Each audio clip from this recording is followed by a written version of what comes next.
नमस्कार विद्यार्थी मित्रांनो, स्वागत आहे तुमचं SK MPSC अकॅडमी या आपल्या यूट्यूब चॅनलमध्ये। आज दिनांक 23 ऑगस्ट 2024 वार आहे शुक्रवार। तुमच्यासाठी घेऊन आलो आहे संपूर्ण वृत्तपत्र विश्लेषण, ज्यामध्ये या ठिकाणी आपण Loksatta newspaper, the Indian express, the Hindu या न्यूजपेपरमध्ये ज्या कोणत्या न्यूज स्पर्धा परीक्षा दृष्टिकोनातून महत्त्वाच्या असतात त्यांना या ठिकाणी आपण MCQ क्वेश्चनच्या माध्यमातून स्टडी करत असतो। जी काही आजची न्यूज आहे त्यामध्ये या ठिकाणी मित्रांनो आपण बार असोसिएशन आणि बार काउन्सिल यामध्ये नेमका डिफरन्स काय आहे ते समजून घेणार आहोत।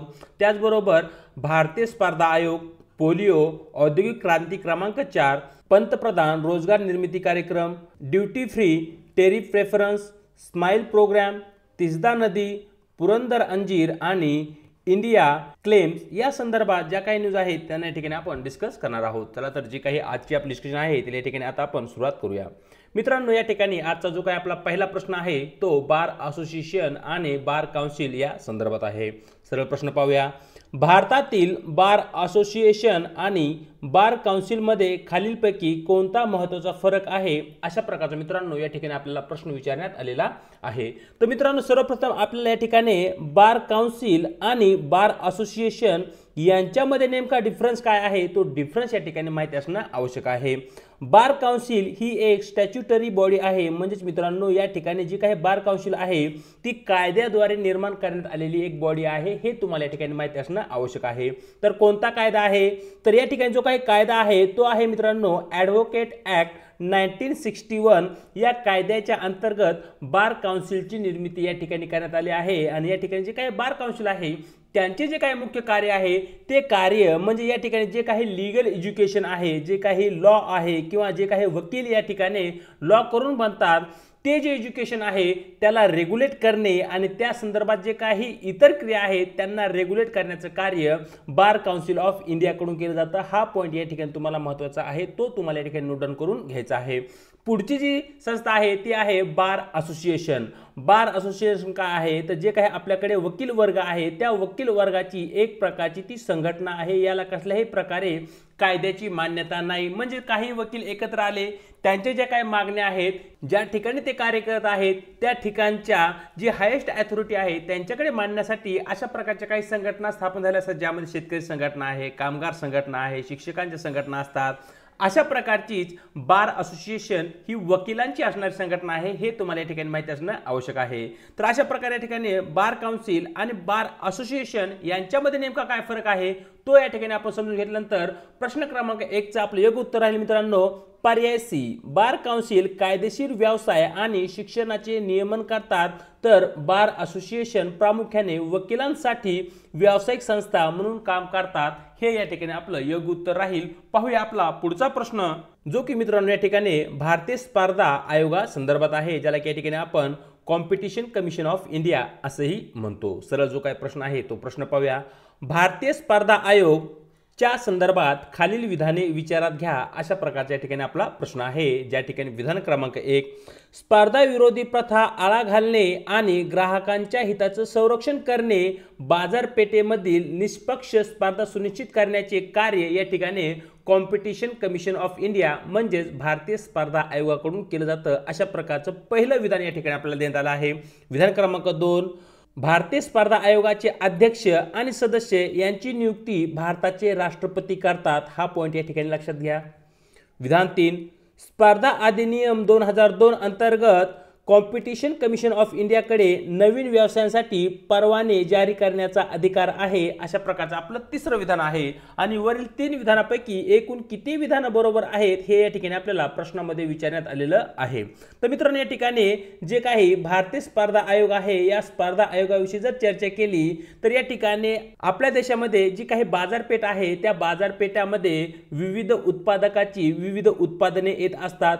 मग या ठिकाणी जी काही उत्पादने येतात ती उत्पादने एका समान पातळीवर असली पाहिजे। त्या ठिकाणी जे काही चुकीच्या कृती आहे त्या चुकीच्या कृतीच्या माध्यमातून जे काही बाजारपेठ आहे त्या बाजारपेठेवर कब्जा होता कामा नये। म्हणजे या ठिकाणी जे बाजारपेठ आहे त्या बाजारपेठेमध्ये XYZ असे 3 स्पर्धक आहे, या तिन्हींची एक वस्तू आहे आणि त्या वस्तूची सेम गुणवत्ता आहे, परंतु या ठिकाणी X कडून काही चुकीच्या प्रथा या ठिकाणी अवलंबण्यात येतात आणि त्याच्या माध्यमातून त्याचं जे काही प्रोडक्ट आहे ते या ठिकाणी पूर्ण बाजारपेठेवर कब्जा करतं। मग अशा प्रकारची जी काही स्पर्धा आहे त्या स्पर्धेला आळा घालणे म्हणजेच या ठिकाणी सर्वांना समान स्पर्धा भेटेल, सर्वांना समान पातळी निर्माण करणं हे या ठिकाणी कॉम्पिटिशन कमिशन ऑफ इंडियाचं महत्त्वपूर्ण कार्य दिसतं। याच्या माध्यमातून काय साध्य करायचं आहे तर याच्या माध्यमातून जे काही ग्राहक वर्ग आहे त्या ग्राहक वर्गाला उचित किमतीत योग्य गुणवत्तापूर्ण वस्तू भेटली पाहिजे, म्हणजेच या ठिकाणी ग्राहकांचे जे काही हित आहे त्या हिताचं संरक्षण करण्याचं महत्त्वपूर्ण कार्य कॉम्पिटिशन कमिशन ऑफ इंडिया भारतीय स्पर्धा आयोगाकडून केलं जातं। आणि या ठिकाणी सर्वांसाठी एक निश्चित निष्पक्ष स्पर्धा सुनिश्चित करण्याचं कार्य या ठिकाणी आपल्याला कॉम्पिटिशन कमिशन ऑफ इंडियाकडून इस्टॅब्लिश केलेलं दिसतं। याचाच अर्थ विधान क्रमांक 1 या ठिकाणी अगदी बरोबर आहे। जे काही कॉम्पिटिशन कमिशन ऑफ इंडिया आहे भारतीय स्पर्धा आयोग याचे अध्यक्ष आणि जे काही सदस्य आहेत यांची नियुक्ती राष्ट्रपतीकडून न केली जाता ती केंद्र सरकारमार्फत केली जाते, हे तुम्हाला या ठिकाणी माहिती असणं आवश्यक आहे। या ठिकाणी राष्ट्रपती हा जर पॉइंट काढा तर या ठिकाणी जे काही आपलं स्टेटमेंट आहे ते पूर्ण योग्य ठरतं, परंतु या ठिकाणी राष्ट्रपती असल्यामुळे आपलं स्टेटमेंट क्रमांक 2 चुकीचं ठरल। नंबर 3 चे जे काही विधान आहे या ठिकाणी भारतीय स्पर्धा आयोगाला कसल्याही नवीन व्यवसायासाठी परवाने, ज्याला की या ठिकाणी आपण लायसेन्स म्हणतो, लायसेन्स देण्याची या ठिकाणी कसलाही अधिकार नाही। म्हणजे विधान क्रमांक 3 ही मित्रांनो या ठिकाणी आपलं चुकीचं ठरतं। तर वरील 3 विधानापैकी केवळ एकच विधान आपलं बरोबर असल्या कारणाने आपलं योग्य उत्तर राहील पर्याय ए, केवळ एक विधान बरोबर। पाहूया पुढचा प्रश्न जो की मित्रांनो या ठिकाणी पोलिओ संदर्भात आहे। सरळ जो काही आपला प्रश्न आहे तो प्रश्न पाहूया। खालील विधाने विचारात घ्या, ज्यामध्ये विधान क्रमांक 1 वॅक्सिन डेरिव्ड पोलिओ व्हायरस हा पोलिओ व्हायरसचा एक प्रकार आहे जो अधिक प्रभावी होण्यासाठी अनुवांशिकरित्या तयार केला गेला आहे, अशा प्रकारचं आपलं पहिलं विधान आहे। विधान क्रमांक 2 जागतिक आरोग्य संघटनेने भारताला पोलिओ मुक्त घोषित केले आहे, अशा प्रकारचं दुसरं विधान आपण पाहतो। आणि यापैकी कोणतं विधान बरोबर आहे ते मित्रांनो या ठिकाणी आपल्याला प्रश्नामध्ये विचारण्यात आलेलं आहे। तर मित्रांनो या ठिकाणी जे काही विधान क्रमांक 1 आहे ते या ठिकाणी चुकीचं आहे, परंतु आपलं विधान क्रमांक 2 या ठिकाणी अगदी बरोबर आहे। मागच्या काही वर्षांमध्ये भारताने मोठ्या प्रमाणावर पोलिओ मुक्त भारत व्हावा यासाठी अभियान छेडले होते। त्यामध्ये अमिताभ बच्चन हे पोलिओ मुक्ती अभियानाचे ब्रँड अँबॅसेडर होते, हेही तुम्हाला माहिती असेल। दो बूंद जिंदगी की अशा प्रकारच्या जाहिराती आपण बऱ्याच वेळा टीव्हीवर पाहिल्या आहे। मग ते जी सर्व मोहीम होती, ते जे सर्व अभियान होतं ते भारताला पोलिओ मुक्त करण्यासाठीच होतं आणि भारत आता पोलिओ मुक्त राष्ट्र म्हणून WHO जागतिक आरोग्य संघटनेने तशा प्रकारे ते जाहीर केलं आहे। म्हणजेच विधान 2 या ठिकाणी आपलं बरोबर राहील। वरील 2 विधानामध्ये क्रमांक 2 चं विधान बरोबर असल्या कारणाने आपलं योग्य उत्तर राहील पर्याय बी। पाहूया प्रश्न क्रमांक 4 जो की मित्रांनो या ठिकाणी औद्योगिक क्रांती क्रमांक 4 संदर्भात आहे। आपल्याकडे सध्या तरी एकूण 4 औद्योगिक क्रांत्या गणल्या जातात, त्यामध्ये नंबर 4 ची जी काही औद्योगिक क्रांती आहे त्या संदर्भात या ठिकाणी आपल्याला प्रश्न विचारण्यात आला आहे। तो प्रश्न या ठिकाणी आपण पाहणार आहोत। खालीलपैकी कोणते विधान 4थ्या औद्योगिक क्रांतीचे अचूक स्पष्टीकरण देते, अशा प्रकारचा मित्रांनो या ठिकाणी आपला प्रश्न आहे। या ठिकाणी जे काही आपल्या प्रश्नाचे योग्य उत्तर आहे ते प्रश्नाचं उत्तर पाहण्याच्या अगोदर आपल्याला क्रमांक 1, 2, 3 आणि क्रमांक 4 ची जी काही औद्योगिक क्रांती आहे त्याविषयी थोडक्यात माहिती असणं आवश्यक आहे।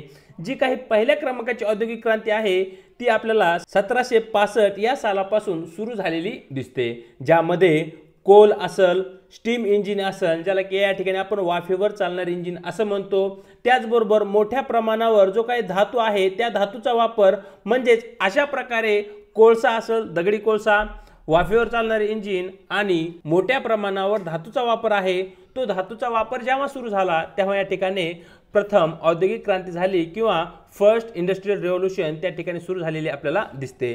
नंबर 2 ची जी काही औद्योगिक क्रांती आहे ती मित्रांनो साधारणतः 1870च्या दरम्यान सुरू झाली।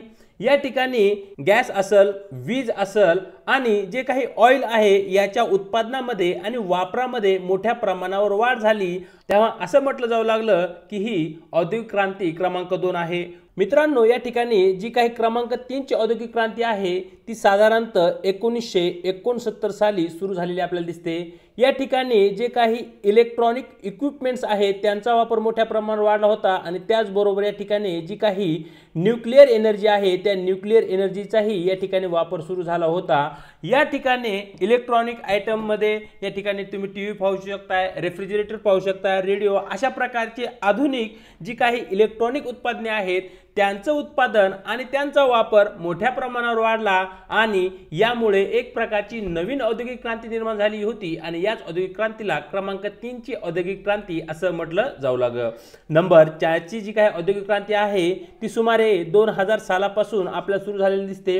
या ठिकाणी प्रामुख्याने अलीकडील काळामध्ये जे काही कम्प्युटर आणि खास करून जे काही इंटरनेट आहे त्या इंटरनेटच्या वापरामध्ये मोठ्या प्रमाणावर वाढ झाली होती आणि त्याचबरोबर अलीकडील काळामध्ये इमिशन कमी करण्यासाठी किंवा CO2 चे जे काही उत्सर्जन आहे ते कमी करण्यासाठी आपण रिन्युएबल एनर्जी, ज्याला की या ठिकाणी आपण नवीकरणीय ऊर्जा साधने म्हणतो, त्या साधनाकडे आपण झुकलेलो आहोत। याचा वापर आणि याचा विकास मोठ्या प्रमाणावर आपल्याला मागच्या काही वर्षांमध्ये दिसत आहे आणि तीच या ठिकाणी मित्रांनो आपली क्रमांक 4 ची औद्योगिक क्रांती आहे। अशा प्रकारे क्रमांक 1, 2, 3 आणि 4 या औद्योगिक क्रांत्यांचा अभ्यास केल्यानंतर प्रश्न क्रमांक 4 चे जे काही आपले योग्य उत्तर आहे ते योग्य उत्तर राहील पर्याय बी, प्रगत यंत्रसामग्री आणि किमान मानवी हस्तक्षेप वापरून उत्पादित प्रक्रियेच्या ऑटोमेशनवर लक्ष केंद्रित करते। हे या ठिकाणी आपल्याला औद्योगिक क्रांती क्रमांक 4 चं योग्य स्पष्टीकरण किंवा अचूक स्पष्टीकरण असलेलं दिसतं। प्रश्न क्रमांक 5 हा मित्रांनो पंतप्रधान रोजगार निर्मिती कार्यक्रमा संदर्भात आहे। सरळ जो काही प्रश्न आहे तो प्रश्न या ठिकाणी पाहूया। पंतप्रधान रोजगार निर्मिती कार्यक्रम, ज्याला की या ठिकाणी आपण prime minister employment generation programme संदर्भात खालील विधाने विचारात घ्या। ज्या ठिकाणी विधान क्रमांक 1, prime minister employment generation programme, ज्याला की या ठिकाणी आपण पंतप्रधान रोजगार निर्मिती कार्यक्रम म्हणतो, चे उद्दिष्ट मोठ्या प्रमाणावर औद्योगिकरणाला चालना देणे आणि शहरी भागामध्ये थेट विदेशी गुंतवणूक आकर्षित करणे हे आहे। विधान 2, खादी आणि ग्राम उद्योग आयोग राष्ट्रीय स्तरावर प्राईम मिनिस्टर एम्प्लॉयमेंट जनरेशन प्रोग्रामच्या अंमलबजावणीसाठी जबाबदार आहे।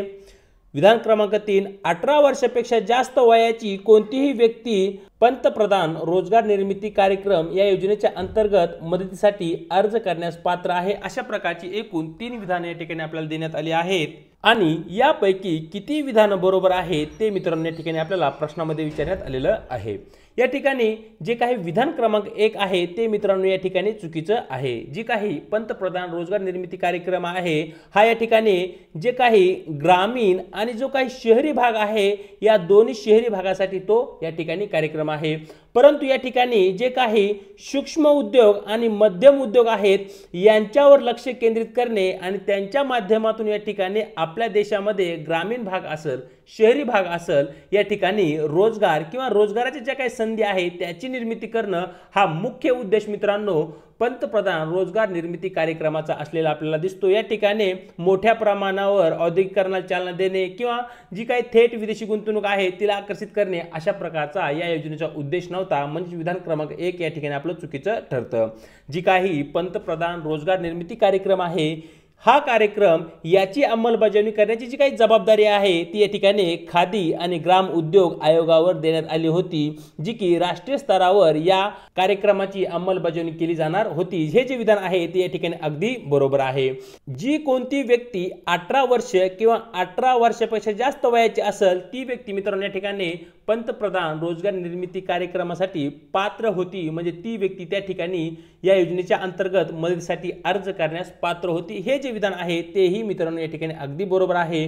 म्हणजेच वरील जी काही आपली 3 विधान आहेत त्यापैकी 2 विधान आपली बरोबर असल्या कारणाने आपले योग्य उत्तर राहील पर्याय बी, केवळ 2च विधाने या ठिकाणी बरोबर आहेत। पाहूया पुढचा प्रश्न जो की मित्रांनो या ठिकाणी ड्युटी फ्री टॅरिफ प्रेफरन्स संदर्भात आहे। सरळ जो काय आपला प्रश्न आहे तो प्रश्न या ठिकाणी पाहूया। भारताच्या ड्युटी फ्री टॅरिफ प्राधान्य योजनेचे प्राथमिक उद्दिष्ट काय आहे अशा प्रकारचा मित्रांनो या ठिकाणी आपला प्रश्न आहे। सर्वप्रथम मित्रांनो या ठिकाणी आपल्याला माहिती असलं पाहिजे की ड्युटी फ्री टॅरिफ म्हणजे काय। सर्वप्रथम चर्चा करूया टॅरिफची। या ठिकाणी पहा 2 देश घेऊया, या ठिकाणी एक घेऊया भारत आणि दुसऱ्या या ठिकाणी मित्रांनो आपण USA म्हणजे अमेरिका हा देश घेणार आहोत। आता या ठिकाणी भारतातून काही वस्तू या अमेरिकेला निर्यात केल्या जातात आणि अमेरिकेकडून काही वस्तू या ठिकाणी भारताकडे निर्यात केले जातात। ज्या कोणत्या वस्तूंची भारताकडून अमेरिकेला निर्यात होते त्या वस्तूवर काही शुल्क या ठिकाणी आकारणी केली जाते किंवा काही टॅक्स या ठिकाणी आकारला जातो US गव्हर्नमेंट कडून किंवा अमेरिकेच्या सरकारकडून, त्याला या ठिकाणी आपण टॅरिफ असे म्हणतो। सेम त्याच प्रमाणात ज्या काही वस्तू US मध्ये निर्माण झाल्या आहेत परंतु त्यांची विक्री भारताच्या मार्केटमध्ये होत आहे किंवा भारताकडे त्या निर्यात केल्या जात आहेत त्या वस्तूवर भारताकडून काही शुल्क आकारणी केली जाते। म्हणजे या ठिकाणी मित्रांनो जी काही वस्तू आहे त्या वस्तूची ऍक्च्युअल प्राइस म्हणजे जी काही नेमकी किंमत प्लस या ठिकाणी जे काही शुल्क आकारणी आहे याचा एकत्रित प्रभाव ती वस्तू त्या ग्राहकापर्यंत कोणत्या किमतीला जाईल यावर ठरतो। परंतु या ठिकाणी भारत हे विकसनशील राष्ट्र आहे, अमेरिका हे विकसित राष्ट्र आहे, परंतु काही देश असे आहेत की ते अविकसित आहेत की ज्यांना की या ठिकाणी आपण लीस्ट डेव्हलप्ड कंट्रीज असं म्हणतो। फॉर एक्झाम्पल आफ्रिकन काही देश आहेत जे की खूपच गरीब देश आहेत किंवा ते अविकसित आहे। मग त्या देशामधूनही भारताकडे काही वस्तूंची निर्यात होते, परंतु या ठिकाणी हे देश गरीब असल्या कारणाने त्यांच्याकडून आधुनिक तंत्रज्ञानाचा त्या वस्तूच्या निर्मितीमध्ये वापर केला जात नाही। त्या वस्तूची निर्मिती करत असताना मोठ्या प्रमाणावर मनुष्यबळाच्या माध्यमातून त्या वस्तूची निर्मिती केली जाते।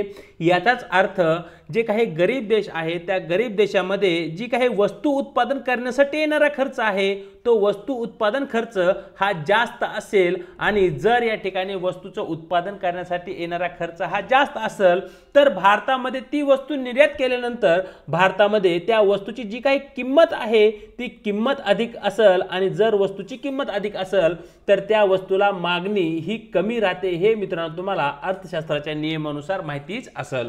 मग या ठिकाणी त्या वस्तूची जी काही किंमत आहे ती कमी राहावी आणि जे काही गरीब देश आहेत त्यांच्याही मालाला इतर देशामध्ये चांगली मागणी यावी या उद्देशाने भारत सरकार या ठिकाणी काय करू शकते तर या ठिकाणी जो काही माल गरीब देशाकडून भारतामध्ये निर्यात करण्यात आला आहे त्या मालावर कसल्याही प्रकारचं शुल्क किंवा टॅक्स न लावणे, म्हणजे त्या ठिकाणी भारतामध्ये जी काही गरीब देशातून वस्तू आली आहे तिची किंमत कमी राहील, परिणामी तिला चांगली मागणी राहील।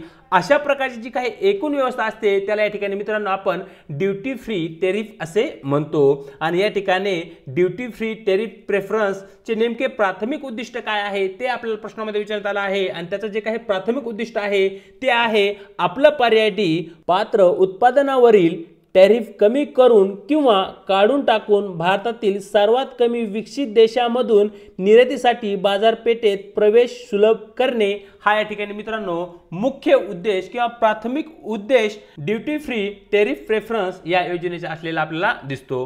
पुढचा जो काय आपला प्रश्न आहे तो मित्रांनो या ठिकाणी स्माइल प्रोग्राम संदर्भात आहे। सरळ प्रश्न पाहूया।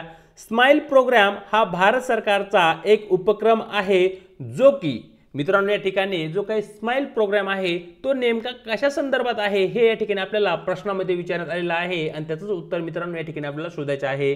प्रश्न क्रमांक 7 चं आपलं योग्य उत्तर राहील पर्याय सी, ट्रान्सजेंडर सारख्या उपेक्षित गटासाठी सर्वसमावेशक समर्थन आणि पुनर्वसन प्रदान करणे हा मुख्य उद्देश मित्रांनो स्माइल प्रोग्रामचा असलेला आपल्याला दिसतो। या ठिकाणी आपल्याकडे बरेचसे उपेक्षित गट आहेत ज्यामध्ये या ठिकाणी आपण ट्रान्सजेंडर पाहू शकताय किंवा रस्त्याच्या कडेला भीक मागणारे ज्या काही व्यक्ती आहेत त्यांना या ठिकाणी आपण उपेक्षित गटातील व्यक्ती म्हणतो, परंतु त्यांचेही काही अधिकार आहेत, त्यांनाही काही सेवांची गरज आहे ज्यामध्ये आपण आरोग्याची सेवा पाहू शकतो, त्याचबरोबर शिक्षण पाहू शकतो आणि त्याचबरोबर रोजगाराच्या संधीही पाहू शकतो। जर या सुविधा या लोकांना भेटल्या तर तेही समाजामध्ये सन्मानाने जगू शकतात। याच उद्देशाने स्माइल प्रोग्राम हा भारत सरकारकडून सुरू करण्यात आला होता आणि प्रश्न क्रमांक 7 चा आपलं योग्य उत्तर राहील पर्याय सी। पाहूया प्रश्न क्रमांक 8 जो की मित्रांनो या ठिकाणी तिस्दा नदी संदर्भात आहे। सरळ जो काय प्रश्न आहे तो प्रश्न या ठिकाणी आपण पाहणार आहोत।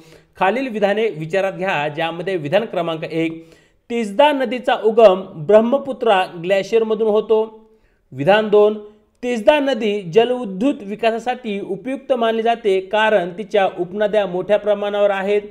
नंबर 3, बांगलादेशात प्रवेश करण्यापूर्वी तिस्ता नदी आसाम आणि मेघालयातून वाहते। अशा प्रकारची एकूण 3 विधानं या ठिकाणी आपल्याला देण्यात आली आहेत आणि यापैकी एकूण किती विधानं बरोबर आहेत हे या ठिकाणी आपल्याला प्रश्नामध्ये विचारण्यात आलेलं आहे। सर्वप्रथम साइटला जो काही मॅप आहे त्या मॅप मध्ये तुम्ही तिस्ता नदीची जी काही लोकेशन आहे ती लोकेशन पाहू शकताय। मित्रांनो या ठिकाणी जो काही आपला इंडिया आहे, आपल्या इंडियाचा जो काही मॅप आहे या मॅप तुम्ही या ठिकाणी जरा पाहू शकताय। या ठिकाणी तिस्ता नदी आपल्याला वाहताना दिसते। हा जो एरिया आहे तोच एरिया या ठिकाणी या पिक्चर मध्ये तुम्ही पाहू शकताय। तर मित्रांनो या ठिकाणी जो पॉइंट तुम्ही पाहताय तो आहे तिस्ता नदीचा ओरिजिन पॉइंट आणि तिस्ता नदीचा जो काही ओरिजिन पॉइंट आहे तो मित्रांनो या ठिकाणी आपल्याला आपल्या देशाचे जे काही सिक्कीम राज्य आहे त्या सिक्कीम राज्यामध्ये असलेला दिसतो। सिक्कीम राज्यामधील तसो लामो नावाचे एक सरोवर आहे, त्या सरोवर मध्ये मित्रांनो तिस्ता नदीचा उगम होतो हे तुम्हाला या ठिकाणी माहिती असणं आवश्यक आहे। पुढे जर या ठिकाणी आपण चर्चा केली तर तिस्ता नदीवर मोठ्या प्रमाणावर मित्रांनो जी काही जलविद्युत आहे त्या जलविद्युतची निर्मिती केली जाते। परंतु या ठिकाणी जे काही स्टेटमध्ये आपल्याला सांगण्यात आलं आहे की तिस्ता नदीच्या उपनद्यामध्ये मोठ्या प्रमाणावर जलविद्युत निर्माण केली जाते। या ठिकाणी जी काही तिस्ता नदी आहे तिचा उगम हिमालयाच्या रांगामध्ये होतो।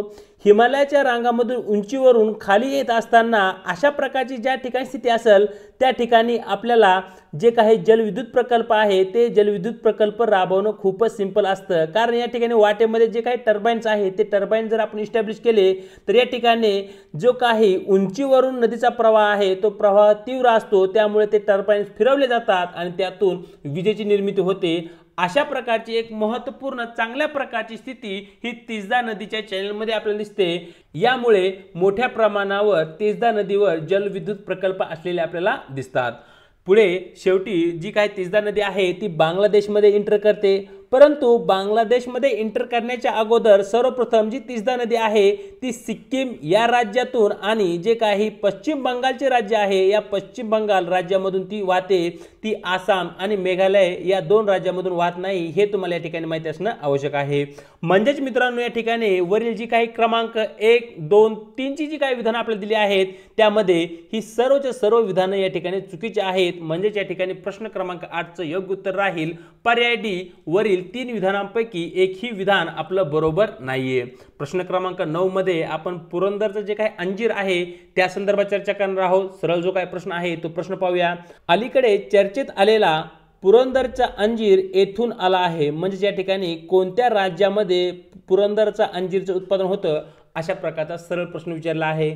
तुम्ही पुरंदर किल्ल्याविषयी ऐकून असाल।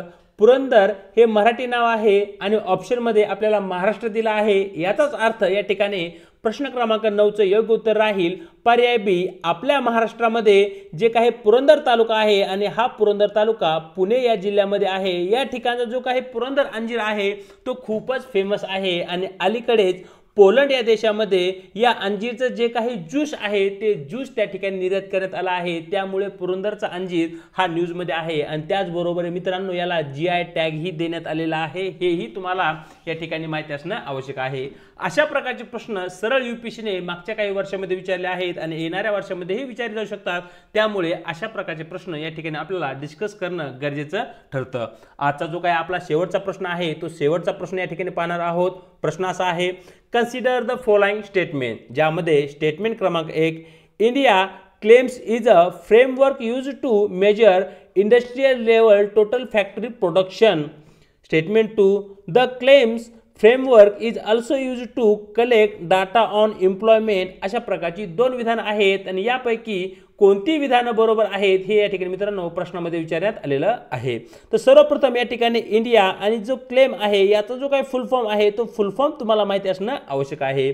K stand for capital, L stand for labour, E stand for energy, M stand for material आणि S स्टँड फॉर सर्व्हिसेस। मित्रांनो या ठिकाणी जे काही क्लेम आहे त्या क्लेमला एका सिंपल परिभाषेमध्ये या ठिकाणी आपण समजून घेऊया। फॉर एक्झाम्पल एक या ठिकाणी आपण फॅक्टरी घेऊया आणि फॅक्टरीमध्ये काम करण्यासाठी आपल्याला लेबर लागतं, त्याचबरोबर कॅपिटल म्हणजे पैसा लागतो आणि या ठिकाणी मित्रांनो जी काही जमीन आहे ती जमीन ही लागते आणि या ठिकाणी जो काही एंटरप्रेन्योर आहे, जो काही संयोजक आहे तोही या ठिकाणी लागतो। म्हणजेच कोणत्याही वस्तूचं जर आपल्याला उत्पादन घ्यायचं असेल तर या ठिकाणी आपल्याला एकूण महत्त्वपूर्ण या 4 फॅक्टरची गरज असते। लेबर किंवा मजूर म्हणूया, पैसा ज्याला की या ठिकाणी आपण कॅपिटल म्हणतो, जमीन आणि या ठिकाणी संयोजक तो जो मालक असतो तो। आता या ठिकाणी हे जे लेबर किती प्रमाणामध्ये कुशल आहे, या ठिकाणी जो काही पैसा आहे तो किती प्रमाणात योग्य प्रकारे त्या ठिकाणी गुंतवला गेला आहे, त्या ठिकाणची जी काही जमीन आहे त्या जमिनीची उपयुक्तता किती आहे आणि जो काही संयोजक आहे, जो काही मालक आहे तो किती कार्यक्षम आहे, या आधारावर या 4 घटकापासून जे काही उत्पादन आहे ते उत्पादन किती प्रमाणात चांगलं असेल हे जे आपण ठरवतो त्याला या ठिकाणी आपण टोटल फॅक्टर प्रोडक्टिव्हिटी असे म्हणतो। या 4 घटकापासून जे काही उत्पादन आहे ते उत्पादन किती क्षमता निघतं ते मित्रांनो या ठिकाणी आपल्याला क्लेम मध्ये विचारण्यात आलं आहे आणि ते जे क्लेम आहे इंडिया क्लेम फ्रेमवर्क याचा उपयोग या ठिकाणी इंडस्ट्रियल लेवलचं जे काही टोटल फॅक्टर प्रोडक्टिव्हिटी आहे ती काढण्यासाठी आपण करतो। म्हणजे या ठिकाणी जे काही विधान क्रमांक 1 आहे ते मित्रांनो या ठिकाणी अगदी बरोबर आहे, परंतु विधान क्रमांक 2 मित्रांनो या ठिकाणी चुकीचं ठरतं। जे काही क्लेम आहे तो अनएम्प्लॉयमेंट संदर्भात किंवा रोजगारासंदर्भात जो काही डाटा आहे किंवा माहिती आहे त्याचं या ठिकाणी कलेक्शन करत नाही, परंतु या ठिकाणी ती जी माहिती इतर घटकापासून त्यांना भेटते त्या माहितीचा या ठिकाणी वापर केला जातो। प्रश्न क्रमांक 10 योग्य उत्तर राहील पर्याय ए केवळ विधान क्रमांक 1 बरोबर। तशा प्रकारे मित्रांनो दिनांक 23 ऑगस्ट जे काही आपलं वृत्तपत्र डिस्कशन आहे ते या ठिकाणी आपण पूर्ण केलं आहे। व्हिडिओ आवडला तर व्हिडिओ लाईक करा, आपल्या मित्रांसोबत शेअर करा। आपल्या लेक्चर सिरीज विषयी तुम्हाला काय वाटतं हे कमेंट बॉक्समध्ये नक्की कळवा। चॅनलवरती जर नवीन असाल तर चॅनलला अवश्य एकदा सबस्क्राइब करून घ्या। त्याचबरोबर व्हिडिओच्या डिस्क्रिप्शन बॉक्समध्ये देण्यात आलेली आपल्या टेलिग्राम चॅनलची जी काही लिंक आहे त्या ठिकाणी तुम्हाला आपले टेलिग्राम चॅनल सुद्धा जॉईन करायचे आहे, ज्याच्या माध्यमातून आपल्या प्रत्येक व्हिडिओच्या लिंक त्याचबरोबर स्पर्धा परीक्षेसंदर्भात महत्त्वपूर्ण अपडेट आणि जी काही आपली डिस्कशन आहे त्याची PDF फाईल ही तुम्हाला त्या ठिकाणी लवकरच अवेलेबल होऊन जाणार आहे। आज इथेच थांबत आहोत, भेटूया एका नवीन व्हिडिओ सोबत।